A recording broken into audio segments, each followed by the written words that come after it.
ఎప్పుడైనా మీకు అనిపించిందా? నా జీవితం ఎందుకిలా ఉంది? రోజులు గడుస్తున్నాయి కానీ నేను మాత్రం అక్కడే ఉన్నాను. ఎలాంటి గ్రోత్ లేదని. మనం మారాలి అనుకుంటాం. కొత్త అలవాట్లు చేసుకోవాలి అనుకుంటాం. కానీ 2 రోజులు ఉత్సాహంగా చేస్తాం. మూడో రోజు రేపు చూద్దాంలే అని వదిలేస్తాం. ఎందుకంటే మన మెదడుకి కంఫర్ట్ జోన్ అంటే ఇష్టం. అది మార్పుని త్వరగా ఒప్పుకోదు. కానీ సైకాలజీలో ఒక అద్భుతమైన సూత్రం ఉంది. అదే 21 డేస్ రూల్. ఏదైనా ఒక పనిని 21 రోజులు వరుసగా చేస్తే అది మీ మెదడులో ఒక బలమైన అలవాటుగా మారుతుందని, అది మీ జీవితాన్నే మార్చేస్తుందని నిపుణులు చెబుతారు.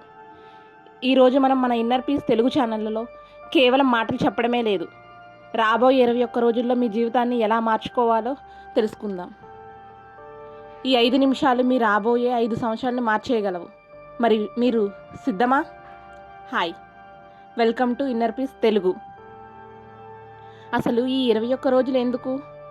డాక్టర్ మ్యాక్స్వెల్ మాల్ట్జ్ అనే ఒక ప్రఖ్యాత సర్జన్ గమనించిన విషయం ఏంటంటే, ఒక మనిషి తన పాత అలవాట్లను మర్చిపోయి కొత్త మార్పుని స్వీకరించడానికి మన మెదడుకి కనీసం 21 రోజులు పడుతుందంట. మొదట్లో మన బ్రెయిన్ కొత్త పనిని రిజెక్ట్ చేస్తుంది. కానీ మీరు ఎప్పుడైతే బలవంతంగా అయినా సరే 21 రోజులు ఆ పనిని చేస్తారో మీ మెదడులో కొత్త న్యూరల్ పాత్వేస్ క్రియేట్ అవుతాయి. అప్పుడు ఆ పని చేయడం మీకు సులభం అయిపోతుంది. సో ఈ ప్రయాణాన్ని మనం 3 దశలుగా విభజించుకుందాం. మొదటి వారం, ది క్లీనింగ్ ప్రాసెస్. కొత్త పెయింటింగ్ వేయాలంటే ముందు పాత గోడకున్న దుమ్ము దులపాలి కదా. అలాగే మీ జీవితంలో కొత్త అలవాట్లు రావాలంటే పాత చెత్తని వదిలేయాలి. ఈ వారం మీరు చేయాల్సింది 3 పనులు. Social media detox. నెగిటివ్ వార్తలు, పనికిరాని రీల్స్ చూడడం తగ్గించండి. రోజుకి 30 నిమిషాల కంటే ఎక్కువ ఫోన్ వాడకండి. మీ పరిసరాలని, మీ గదిని మొత్తం శుభ్రం చేసుకోండి. క్లీన్ స్పేస్ ఉంటేనే మనసు ప్రశాంతంగా ఉంటుంది. ఈ 21 రోజులు పూర్తయిన తర్వాత మీరు ఎలా ఉండాలి అనుకుంటున్నారో మీ లక్ష్యం ఒక పేపర్ మీద రాయండి. గుర్తుంచుకోండి, ఈ వారం మీకు చాలా బోర్ కొడుతుంది, మానేయాలనిపిస్తుంది. కానీ ఇదే అసలైన పరీక్ష. ఆ బోర్ని భరించండి. ఇప్పుడు మనం 2వ వారంలోకి వచ్చాం. దీన్ని ది స్ట్రగుల్ ఫేజ్ అంటారు. స్టార్టింగ్లో ఉన్న ఉత్సాహం ఇప్పుడు ఉండదు.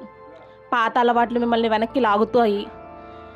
ఈ ఒక్క రోజుకి పర్లేదులే, రేపటి నుంచి చేద్దామని మీ మనసు మాయ చెప్తుంది. కానీ ఇక్కడే మీరు గెలవాలి. పర్ఫెక్ట్గా చేయాల్సిన అవసరం లేదు, కానీ ఖచ్చితంగా చేయాలి.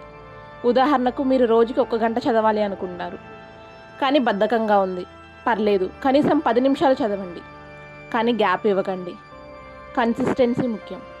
మీ డిసిప్లిన్కి ఇదే నిజమైన పరీక్ష. ఇక చివరి దశ, ది ట్రాన్స్ఫర్మేషన్ ఫేజ్.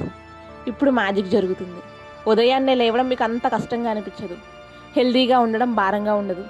మీకు తెలియకుండానే అది మీ జీవనశైలిలో భాగం అయిపోతుంది. ఈ 21వ రోజు వచ్చేసరికి మీరు అద్దంలో చూసుకుంటే 20 రోజుల క్రితం ఉన్న ఆ వ్యక్తి కనిపించడు.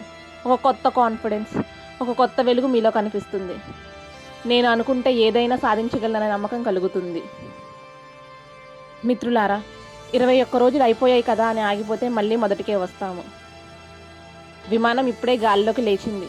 ఇక ఎగరాల్సింది మీరే. రేపటి నుంచి కాదు, ఈ క్షణం నుంచే మీ కొత్త జీవితాన్ని ప్రారంభించండి. ఈ 21 రోజుల ఛాలెంజ్ ఐడియా మీకు ఎలా అనిపించిందో కింద కమెంట్ చేయండి. ఈ స్క్రిప్ట్ కనుక మీకు నచ్చితే ఈ వీడియోకి ఒక లైక్ వేయండి. అది నాకు ఎంతో మోటివేషన్ ఇస్తుంది. అలాగే మానసిక ప్రశాంతత కోసం, లైఫ్ చేంజింగ్ కంటెంట్ కోసం మర్చిపోకుండా మన ఇన్నర్ పీస్ తెలుగు ఛానల్ని సబ్స్క్రైబ్ చేసుకోండి. పక్కనే ఉన్న గంట సింబల్ని కొట్టడం మాత్రం మర్చిపోకండి. మరో మంచి టాపిక్తో మళ్ళీ కలుద్దాం. అప్పటి వరకు స్టే పాజిటివ్. జై హింద్.